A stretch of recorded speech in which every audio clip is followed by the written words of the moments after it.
Hello विद्यार्थी, नमस्कार। आपका हमारे इस यूट्यूब चैनल में स्वागत है आपका। हम आपके लिए एसएसजीडी कांस्टेबल 2023 के 1 फरवरी 2023 का हम तीसरा शिफ्ट का हम आपको जीके जैस कवर करवा रहे हैं, जिसमें आपको 20 प्रश्न मिलेंगे और प्रत्येक प्रश्न आपका 2 नंबर का है और एक प्रश्न गलत करने पर आप 4 नंबर कटेंगे। इसलिए हम आपको दिखा रहे हैं किस प्रकार का पिछले एग्जाम में प्रश्न आया था। तो आने वाले समय में ऐसा ही एग्जाम आपका आएगा। 20 प्रश्नों का रहेगा समाहार। पाठ 4 भागों में बटा रहता है, गणित, रीजनिंग, जीके जैस और आपका हिंदी। तो हम आपको हिंदी के 3 शिफ्ट के प्रश्न करवा चुके हैं। आप देख सकते हो किस किस प्रकार प्रश्न आते हैं। उसी प्रकार हम जीके जैसे के 2 शिफ्ट के प्रश्न करवा चुके हैं, तीसरा शिफ्ट चल रहा है और हम उसके व्याख्या सहित भी हल बताते हैं थोड़ा थोड़ा, जो अगले एग्जाम में आपका काम दे सकते। चलिए यहाँ पर हम बात करें तो निम्नलिखित में से कौन सा तत्व अपने गुणों में क्षार धातुओं के साथ हेलोजन की तरह व्यवहार करता है। हेलोजन मतलब ऐसा, हाँ, जो 17 नंबर होते हैं, जो 17 आवर्त सारणी होता है, उसका जो भी पूरा समूह में आते हैं हम हेलोजन कहते हैं। और उसी की बात कर रहा है वो आपका राइट आंसर के हाइड्रोजन। और हाइड्रोजन की बात करें तो हाइड्रोजन को ऐसे दर्शाते हैं, इसका परमाणु क्रमांक 1 होता है। हाइड्रोजन में हीलियम आता है जिसे हम H E से दर्शाते हैं, क्रमांक उसका 2 होता है। उसी प्रकार लिथियम की बात करें तो लिथियम को Li से दर्शाते हैं, जिसका क्रमांक कितना होता है, 3 होता है। ठीक है। नियोन की बात करें, नियोन का Ne होता है, जिसका क्रमांक कितना होता है, 10 होता है। ठीक है। इस प्रकार विद्यार्थी याद रखेंगे। यहाँ हम आपको एक प्रश्न के साथ साथ और जानकारी बता दिए जो आपके एग्जाम में काम आ सकता है। हाइड्रोजन को H से दर्शाते, क्रमांक 1 होता है। ठीक है। और इसके बाद हीलियम क्रमांक 2 होता है He, लिथियम का Li होता है 3 और नियोन का आपका होता है Ne, क्रमांक 10 होता है। ठीक है। इस प्रकार आपको यहाँ जानकारी मिल चुका है। तो पहला क्रमांक का राइट आंसर आपका क्या, ऑप्शन नंबर 4 था। ठीक है। चलिए आगे बढ़ते हैं। प्रश्न क्रमांक दूसरा की बात करें तो भारत में जनगणना के संबंध में NPR का पूर्ण रूप क्या है। अब NPR की बात कर रहा है, NPR। ठीक है। NPR का मतलब होता है नेशनल पॉपुलेशन रजिस्टर। ठीक है, रजिस्टर बोलते हैं जिसे आप देख सकते हैं यहाँ पर, नेशनल पॉपुलेशन रजिस्ट्रेशन और NPR। और 2011 जनगणना की बात करें, 2011 में हुआ था। इसके पहले 2001 में हुआ था और 2021 में होना था, लेकिन नहीं हुआ। क्यों नहीं हुआ पता किसी को बताइए। हमारे भारत देश में जनगणना 10 वर्षों का अंतराल में होता है। 2001 और उसके बाद 2011 में हुआ, 21 में होना था, नहीं हो पाया। होने वाला अब 26 में प्रस्तावित 2026। ध्यान रख विद्यार्थियों, अगर आप प्रश्न पूछता है कि जनगणना 2021 में नहीं हुआ तो क्या बताएंगे आप, कोरोना काल या आर्थिक स्थिति खराब होने के कारण भारत में जनगणना नहीं हुआ। और 2026 में प्रस्तावित है। और रही बात, हमारे भारत में जनगणना 10 वर्षों के अंतराल में होता है, इस बात को याद रखेंगे। और NPR का मतलब होता है नेशनल पॉपुलेशन रजिस्टर। ठीक है। चलिए आगे बढ़ते हैं। अगला प्रश्न को लेते हैं हम आपको। अब प्रश्न क्रमांक हम किसकी बात करें, थर्ड की। प्रश्न क्रमांक 3 की बात करें, निम्नलिखित में से किसने अक्टूबर 2022 में भारत के 2 दिवसीय PM किसान सम्मान सम्मेलन का उद्घाटन किया।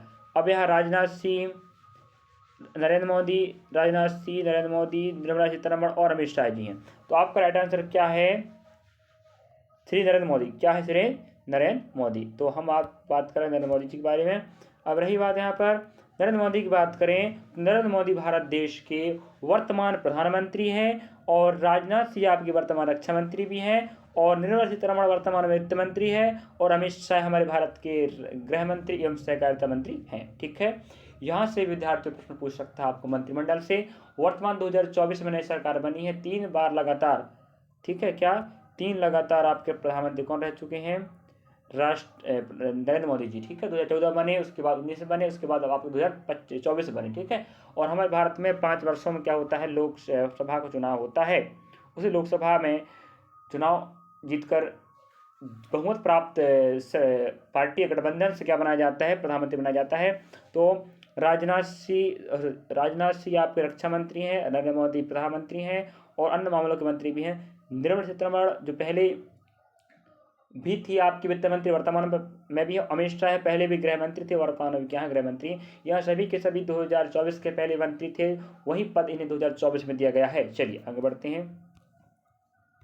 अब यहाँ पर हम बात करें हर्षवर्धन की और पुलकेशिन द्वितीय का युद्ध, आप जानते होंगे, जिसका युद्ध हुआ था वह नर्मदा नदी, जिसे हम मध्य प्रदेश की, जिसे हम एमपी की क्या बोलते हैं, जीवनदायी नदी, ठीक है, जो यहाँ से आप पूर्व अमरकंटक की पहाड़ियों से निकलती है, कहाँ जाती है, खंबात की खाड़ी में, ठीक, याद रखेंगे। यह पूर्व से निकलकर पश्चिम की ओर बहने वाली नदी है और ताप्ती नदी भी इसके समांतर बहती है। ध्यान रखें, ताप्ती और नर्मदा नदी जो मध्य प्रदेश निकलते हैं, दोनों आपके कहाँ चलती हैं, पूर्व से पश्चिम को, याद रखेंगे। जो बंगाल की खाड़ी में ना गिर, कहाँ गिरती, खंबात की खाड़ी में गिरते हैं। और रही बात मध्य प्रदेश की, जो क्या है, जीवनदायी नदी कहलाती है नर्मदा नदी। और गोदावरी नदी महाराष्ट्र के त्र्यंबकेश्वर पहाड़ी से निकलती है। कृष्णा नदी कर्नाटक से निकलती है महाबलेश्वर से। और गंगा नदी आपकी गंगोत्री उत्तराखंड से निकलने वाली नदी है। और याद रखेंगे, यहाँ से प्रश्न पूछता है कि नर्मदा किस नदी का उद्गम स्थान कहाँ या कौन से राज्य से निकलती है, तो हम बता चुके हैं। हर्षवर्धन और पुलकेश दोनों का युद्ध हुआ था, वह हमारे मध्य प्रदेश की जीवनदायी नदी नर्मदा नदी के तट पर हुआ था। और गोदावरी कहाँ से निकलती पता किसी को, महाराष्ट्र के त्र्यंबकेश्वर पहाड़ी से। कृष्णा नदी महाबलेश्वर आंध्र प्रदेश से, सॉरी कर्नाटक से। गंगा उत्तराखंड गंगोत्री से निकलती है। चलिए, और रही बात क्या, देवप्रयाग, जैसे अलकनंदा भागीरथी दोनों के मिलान को हम देवप्रयाग कहते हैं। और यही से क्या चालू थी आपकी, गंगा चाल समाहा, गंगोत्री नहीं है जी, आप गंगा है तो गंगा की, गंगोत्री से गंगा क्या निकलती है आपकी, हाँ, गंगोत्री से गंगा निकलती कह सकते हैं। और रही बात, अलकनंदा और भागीरथी दो नदियां आपस में मिलती हैं, जिसे देवप्रयाग कहते हैं। इससे आप क्या चालू होती है, गंगा नदी चालू होती है। चलिए आगे बढ़ते हैं, अगला प्रश्न हम, प्रश्न क्रमांक 5वां। अब प्रश्न क्रमांक 5वां की बात करें तो क्या लिखा है, भारत में दूसरी बार एशियाई खेलों का जन्म किस वर्ष हुआ, तो आपका राइट आंसर 1982 है।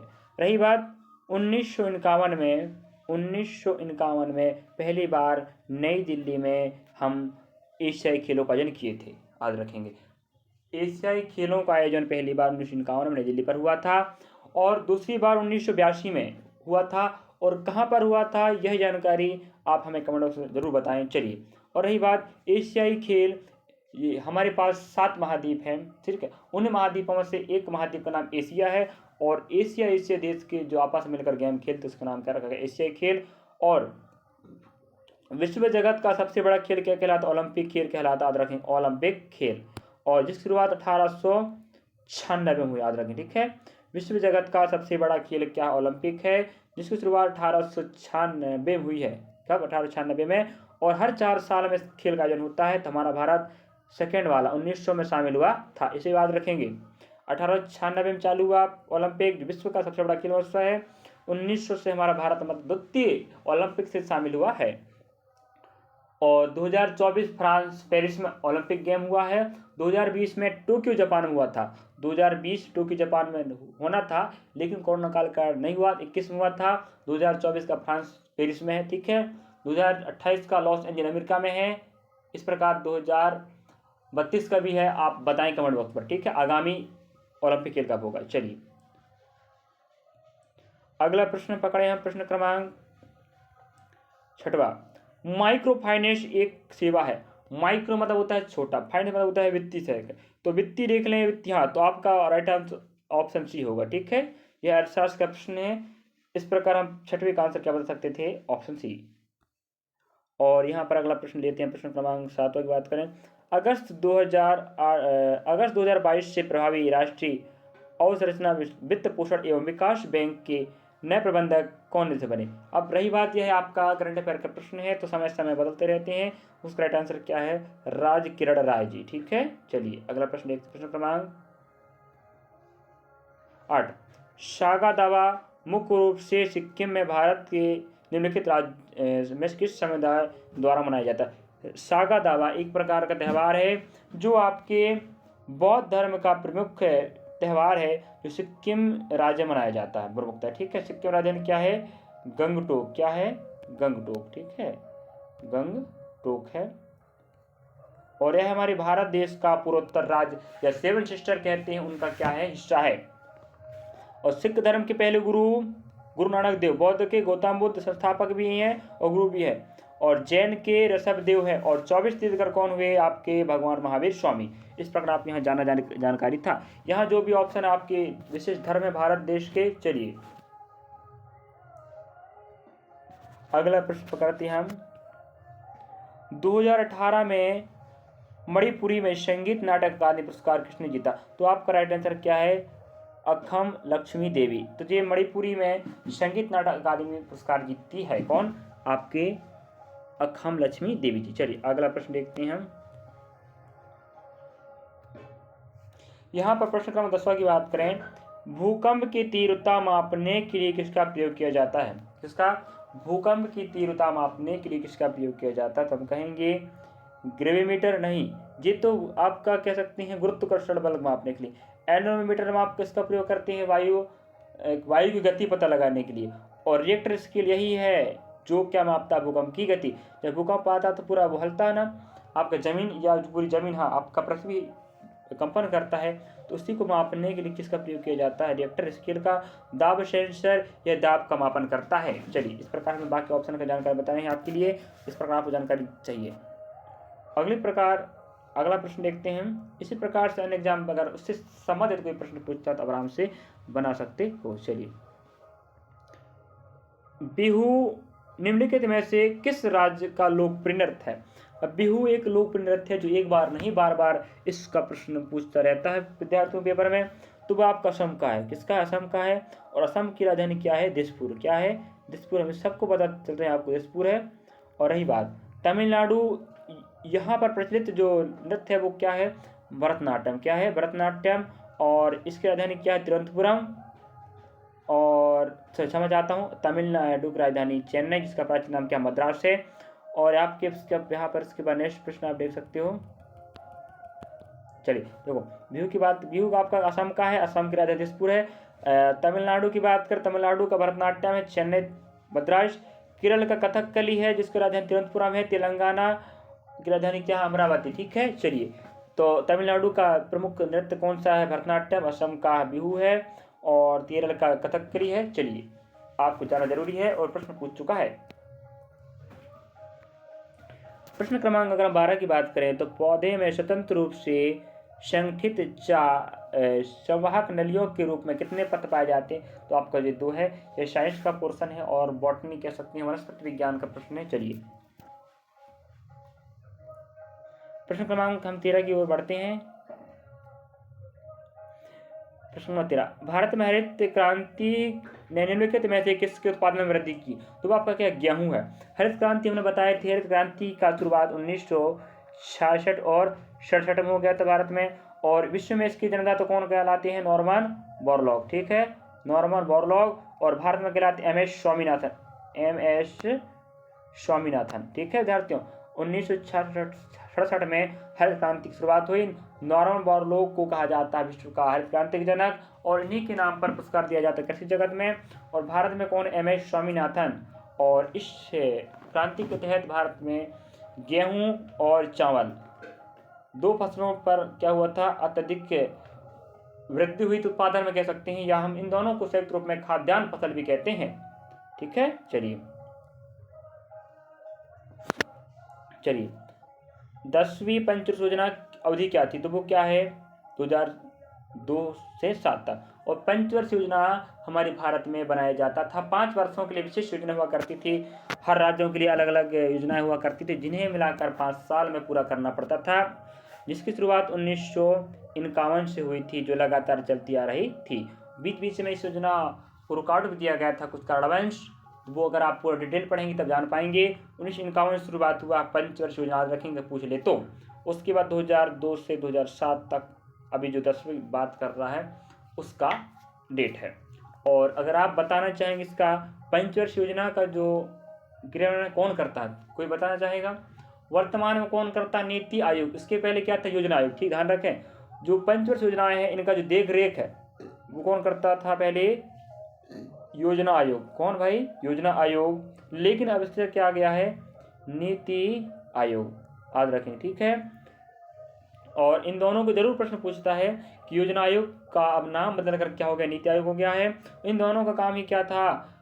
योजनाओं का निर्माण करना। तो पंचवर्षीय योजना का निर्माण करना योजना आयोग का काम था। और पंचवर्षीय योजना 1951 चालू हो गई है। और वर्तमान में योजना आयोग का नाम क्या हो गया? नीति आयोग। याद रखें, नरेंद्र मोदी की जगह समय हो 2014 में। और प्रश्न पूछ चुका है। चलिए अगला प्रश्न देखते हैं हम।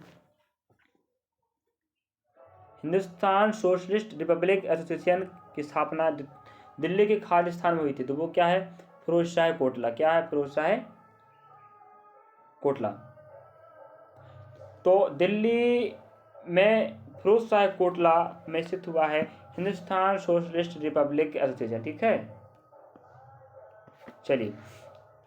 और मुगल गार्डन, फिरोज शाह कोटला, सफदरजंग मकबरा और लाल किला सब आप कहाँ पढ़ते हैं? दिल्ली पर पढ़ते हैं, ये दिल्ली में स्थित हैं। अगर आप बोला जाए लाल किला कहाँ, तो क्या बताएंगे? दिल्ली में। मुगल गार्डन कहाँ? दिल्ली पर है। फिरोज शाह कोटला कहाँ? दिल्ली में है, ठीक ही नहीं।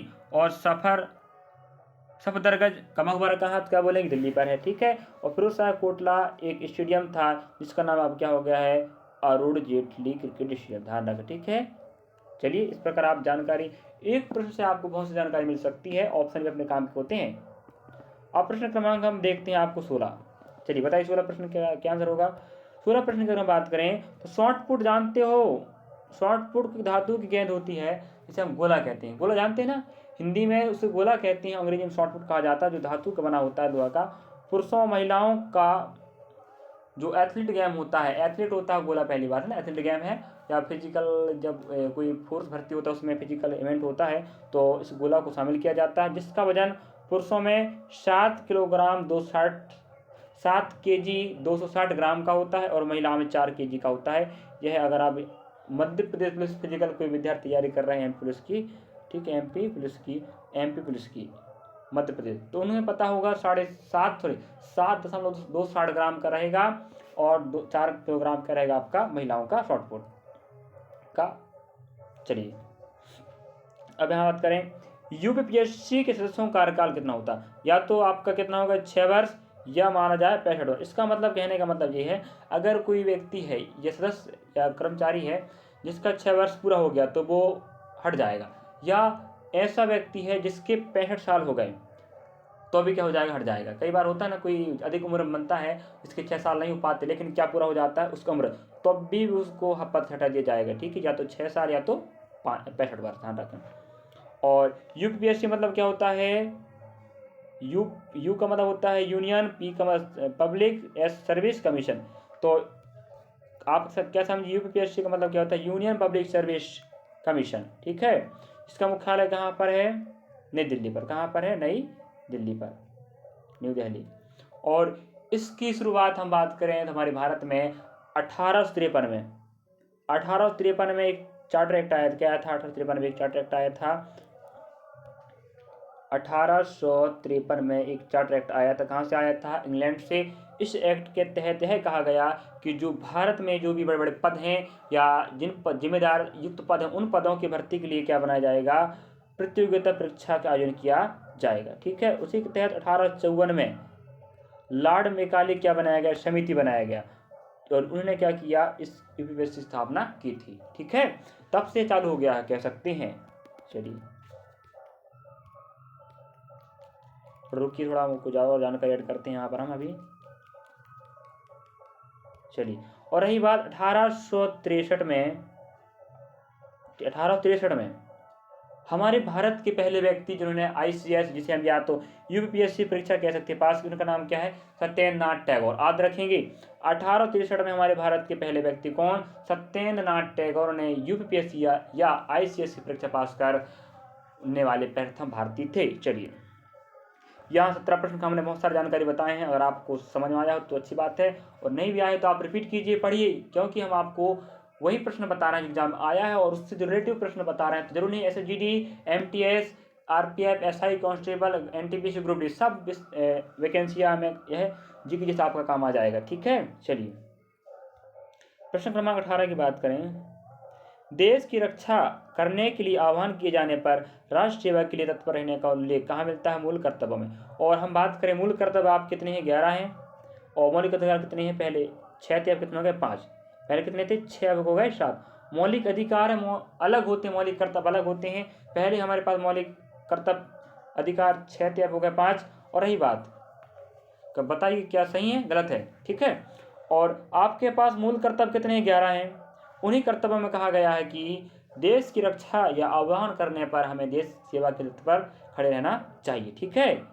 चलिए,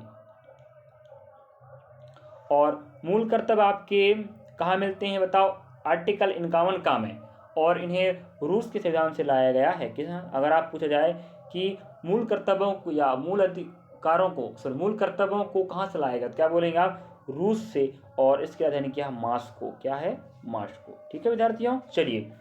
और रही बात यहाँ पर मूल अधिकारों को ले अलग है, मूल कर्तव्य अलग होते हैं, नीति निर्देश सिद्धांत अलग होते हैं। बाकी हम पढ़ेंगे आगे। चलिए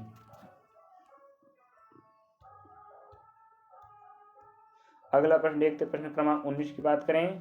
चलिए, मिशन इंद्रधनुष का अंतिम लक्ष्य 2 वर्ष की आयु तक के बच्चों के लिए सभी उपलब्ध टीके के साथ पूर्ण टीकाकरण करना सुनिश्चित करना है। मतलब इस इंद्रधनुष मिशन का उद्देश्य है कि 2 साल तक के जितने भी बच्चे हैं, जिनके लिए भी जो रोग मुक्त करने वाले टीके जो बनाए गए हैं, जितने भी उपलब्ध हैं सरकार के पास या स्वास्थ्य विभाग के पास, उन्हें क्या किया जाएगा? लगाया जाएगा। कितने वर्ष के बच्चों को? 2 वर्ष तक के समस्त बच्चों को टीका लगाया जाएगा।